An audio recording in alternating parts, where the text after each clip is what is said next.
ಐಶು, ಹಾಂ ma'am. Appointments ಎಲ್ಲ ಆಗೋಯ್ತಾ? ಹಾಂ ಮ್ಯಾಮ್, ಆಯಿತು. 2 ದಿವಸದಿಂದ ನೋವಲ್ವಾ?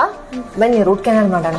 ಹಾಂ ಹೌದು ಮ್ಯಾಮ್, ತುಂಬ ನೋವಿತ್ತು. ನೈಟ್ ಒಂದು ಸ್ವಲ್ಪನೂ ಮಲ್ಗೋಕ್ಕಾಗಿಲ್ಲ ನನಗೆ. ಸರಿ ಹೋಗುತ್ತೆ, ಟ್ರೀಟ್ಮೆಂಟ್ ಮಾಡೋಣ. ಮ್ಯಾಮ್, ಅದು ಯಾಕೆ ನೈಟಲ್ಲಿ ಇಷ್ಟು ನೋವು ಬರುತ್ತೆ? ಒಂದೊಂದು ಪೇಷಂಟ್ ಕೂಡ ಇದೇ ಕಂಪ್ಲೇಂಟ್ ಕೇಳ್ತೀವಿ. ಸರಿ, ನಾನು ಹೇಳ್ತೇನೆ. ಈಗ ನಿಮ್ದು ಹಲ್ಲಿಗೆ ತುಂಬಾ ಹುಳುಕಾಯ್ತಲ್ಲಮ್ಮ, ಅವಾಗ ಹುಳುಕಿಂದ ಒಳಗಡೆ ಇರೋ ನರಗೆ ಇನ್ಫೆಕ್ಷನ್ ಆಗುತ್ತೆ. ಇನ್ಫೆಕ್ಷನ್ ಆಗಿ ಈ ಇನ್ಫೆಕ್ಷನ್ ನರದಿಂದ ಕೆಳಗಡೆ ಪೂರ್ತಿ ರೂಟ್ ಕೆಳಗಡೆ ಇಳಿಯುತ್ತೆ. ಹಾಗಾಗಿ ಈ ರೂಟ್ ಕೆಳಗಡೆ ಪ್ರೆಷರ್ ಜಾಸ್ತಿ ಆಗುತ್ತೆ. ಹೆಂಗ್ ಜಾಸ್ತಿ ಆಗುತ್ತೆ ಅಂದ್ರೆ ಪಸ್ ಫಾರ್ಮೇಶನ್ ಆಗಿ, ಇಲ್ಲಾಂದ್ರೆ ಫ್ಲೂಯಿಡ್ ಅಕ್ಯುಮುಲೇಷನ್ ಆಗಿ ಪ್ರೆಷರ್ ಜಾಸ್ತಿ ಆಗುತ್ತೆ. ಈಗ ಮಲಗೋ ಪೊಸಿಷನ್ ಅಲ್ಲಿ ಬ್ಲಡ್ ಫ್ಲೋ ಜಾಸ್ತಿ ಆಗಿ ಪ್ರೆಷರ್ ಇನ್ನೂ ಜಾಸ್ತಿ ಆಗುತ್ತೆ.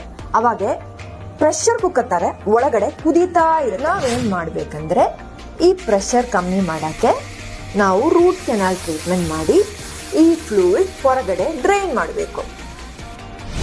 ಇಲ್ಲ ಅಂದ್ರೆ ಈ ಹಲ್ಲು ತೆಗಿಬೇಕು. ನಿಮ್ಗೊಂದು ಪಿಂಪಲ್ ಬಂದ್ರು ಅದು ಹಿಂಡಿ ಫಸ್ಟ್ ತೆಗಿಯೋ ತಂಗ ನಿಮ್ಗೂ ಸಮಾಧಾನ ಆಗಲ್ಲಲ್ವಾ? ಇದೂನು ಅದೇ ತರಾನೇ.